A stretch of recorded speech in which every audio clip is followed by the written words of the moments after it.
दोस्तों, कैसे हैं आप? उम्मीद करता हूँ आप अच्छे होंगे।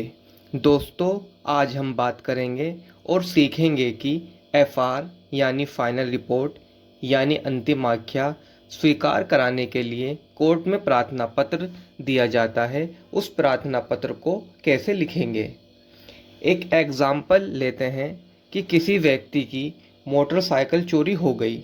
चोरी होने के तुरंत बाद ही उस व्यक्ति ने 112 नंबर पर मोटरसाइकिल चोरी होने की सूचना दे दी और थोड़ी देर बाद पुलिस आ जाती है और घटना स्थल को देखती है। घटना स्थल यानी जहां से मोटरसाइकिल चोरी हुई। फिर पुलिस उस व्यक्ति से कहती है जिसकी मोटरसाइकिल होती है कि तुम थाने जाकर अपनी रिपोर्ट दर्ज करा लो।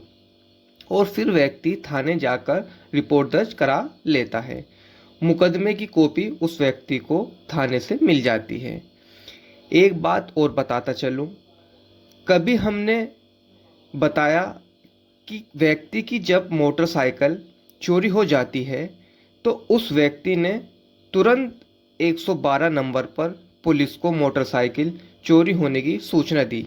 किसी के दिमाग में ये सवाल आ रहा होगा कि वाहन यानी वाहन से मुराद मोटरसाइकिल, स्कूटर, स्कूटी, कार, बस आदि से है कि जब वाहन चोरी होता है तो 112 नंबर पर सूचना देना ज़रूरी है क्या?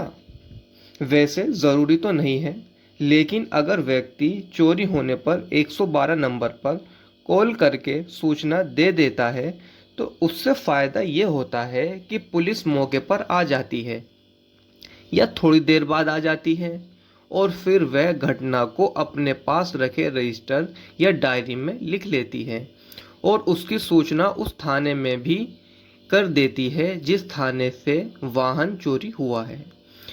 जब आप थाने से मोटरसाइकिल चोरी की रिपोर्ट लिखाने जाते हैं तो आसानी से उस व्यक्ति की रिपोर्ट दर्ज हो जाती है। अगर 112 नंबर पर कॉल नहीं करते और थाने में रिपोर्ट लिखाने जाते हैं तो देखा गया है कि पुलिस सबसे पहले ज़्यादातर यही पूछताछ करती है और यही सबसे पहले क्वेश्चन करती है कि आपने चोरी होने की रिपोर्ट 112 नंबर पर सूचना देकर दे दी या नहीं।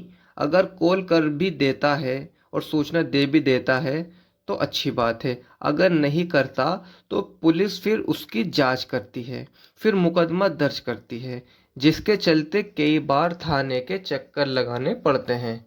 इसीलिए मोटरसाइकिल या जो भी आपका वाहन हो, चोरी होने पर 112 नंबर पर कॉल तुरंत कर दें, जिससे आपको मुकदमा दर्ज कराने में कोई परेशानी नहीं होगी।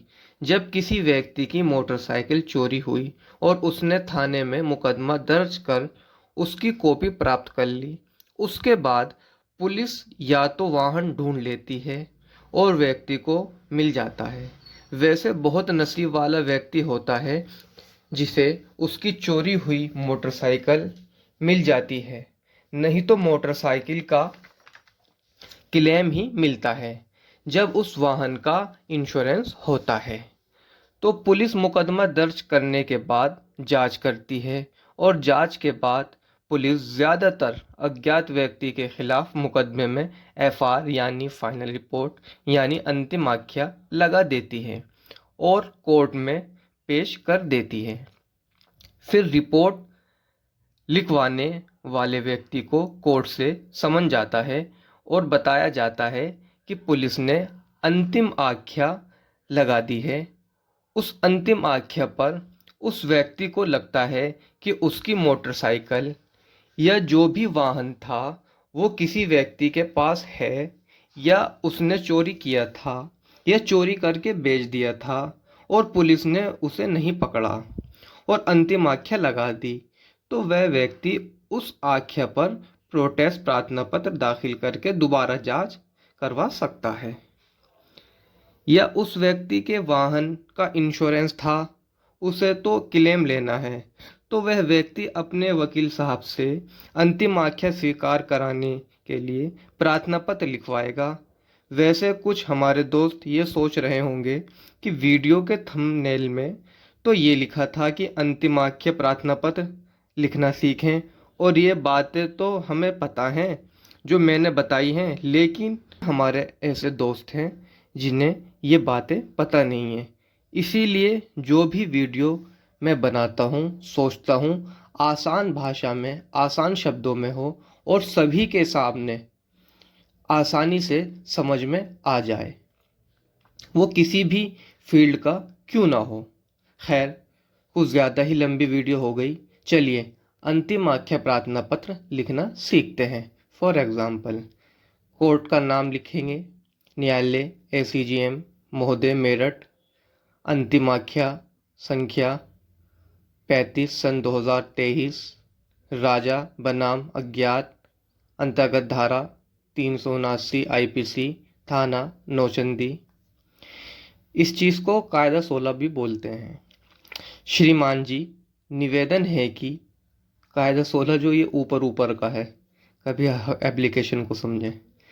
श्रीमान जी, निवेदन है कि प्रार्थी की मोटरसाइकिल संख्या UP 15 FC 0078 दिनांक 12/11/2022 को अज्ञात चोर द्वारा चोरी कर ली गई थी, जिसकी FIR दिनांक 12/11/2022 को प्रार्थी ने थाना नौचंदी में अज्ञात के विरुद्ध दर्ज कराई थी।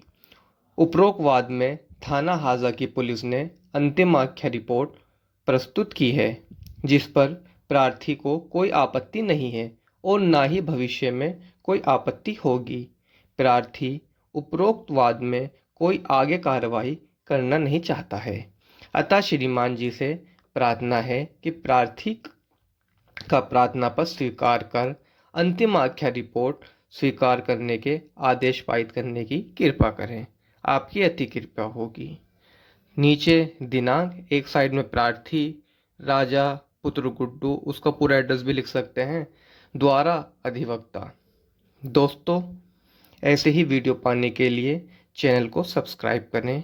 वीडियो कैसी लगी कमेंट करके ज़रूर बताइएगा। वीडियो अच्छी लगे तो लाइक कीजिएगा और अपने दोस्तों को शेयर कीजिएगा। Thank you.